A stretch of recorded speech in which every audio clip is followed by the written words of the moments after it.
आज हाथ के क्रम में तीसरा हाथ है चमचाकार, जिसको कि कर्मठ आंच भी बोलते हैं। ये चमचाकार हाथ जो है ये कलाई अथवा उंगलियों के जोड़ों के पास से हथेली साधारण रूप से चौड़ी होती है। ऐसी हथेली जब कलाई के पास अधिक चौड़ी होती है तो उंगलियों की ओर जाते जाते कुछ नुकीली हो जाती है, इसलिए इसको हम चमचाकार हाथ कहते हैं। ये चमचाकार हाथ जो है ये अपनी कई विशेषताओं को अपने में समायोजित करता है, समा के रखता है। जैसे कि ये चमचाकार हाथ जो है कठोर हो, दृढ़ हो, तो व्यक्ति उत्तेजित प्रकृति का होता है। वो उत्तेजना उसके अंदर जल्दी आती है। ऐसे व्यक्ति अपने लक्ष्य को काफी सजगता से स्वीकार तो करते हैं, लेकिन ये जो अगर हाथ उसका गद्देदार हो, कोमल हो, तो स्वभाव में उसका चिड़चिड़ापन होता है, थोड़ी अस्थिरता होती है। ऐसे व्यक्ति किसी भी काम में देर तक जमकर नहीं ठहर पाते। वो टुकड़े टुकड़े में करना चाहेंगे, उनका मन नहीं लगेगा। वो थोड़ा कर लेंगे, फिर थोड़े बाद में फिर करना चालू करेंगे। ऐसे हाथ वाले प्राय करके ये उनकी प्रवृत्ति होती है। और ये जो इनका लगाव जो है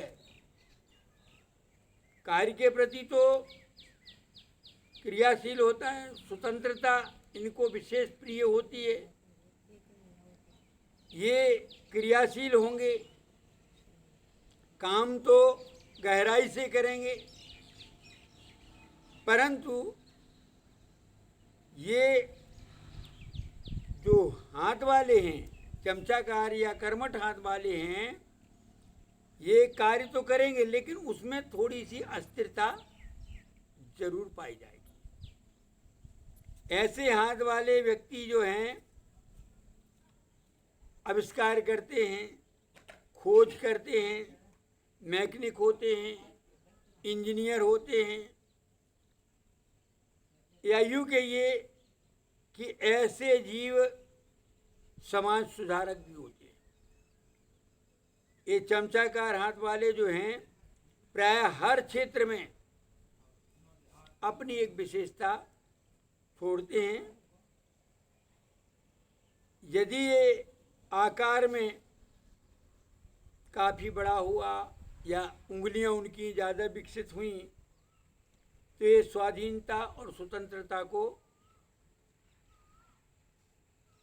ज़्यादा महत्व देते हैं, या उनके अंदर ये भावना कूट कूट के भरी होती है।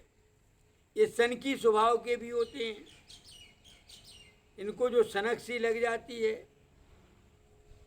तो जैसे कोई खोज करते हैं या कोई कार्य करते वो अपने बलबूते पर करें, अपनी राह वो स्वयं बनाना चाहते हैं, वो किसी के अधीन रह कर के चलना नहीं चाहते हैं।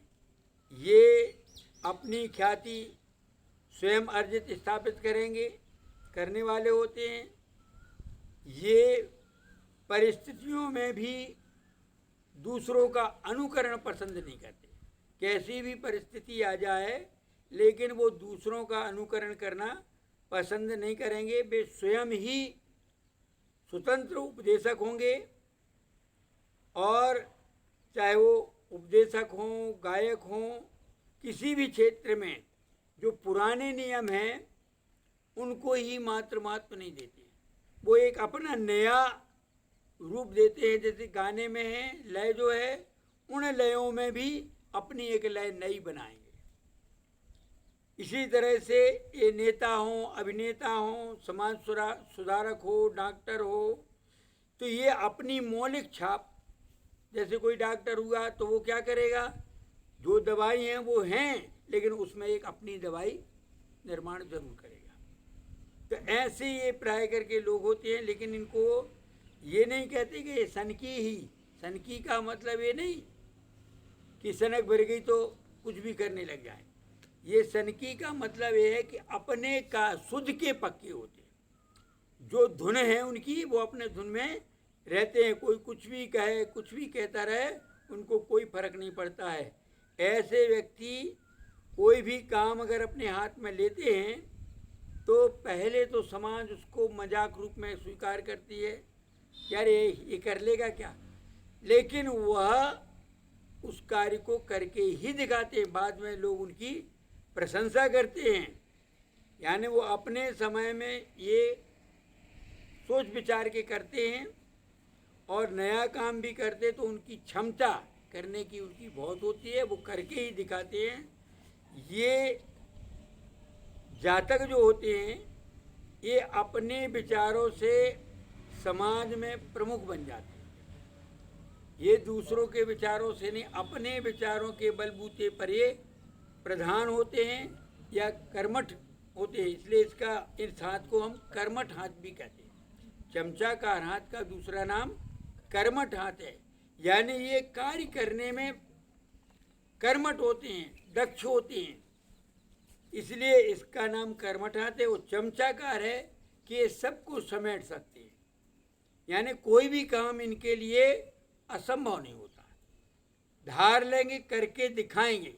अगर ये धुन में आ जाए कि ये काम हमें करना है तो वो ऐन कैन प्रकार वो काम करेंगे। भले ही लोग कहेंगे कि ये नहीं हो सकता है, लोग मना करेंगे या उनकी मजाक बनाएंगे, लेकिन ये ऐसे कर्मठ चमचाकार हाथ वाले हैं, वे उस कार्य को अंततः पूर्ण करके सबके बीच में सिद्ध कर देंगे कि कार्य इन्होंने बहुत अच्छा किया। अंत में उनको प्रशंसा मिलेगी।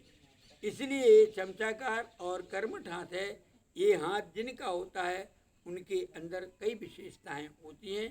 तो यही विशेषताएं जानना चाहिए। आगे अपन कल फिर देखेंगे।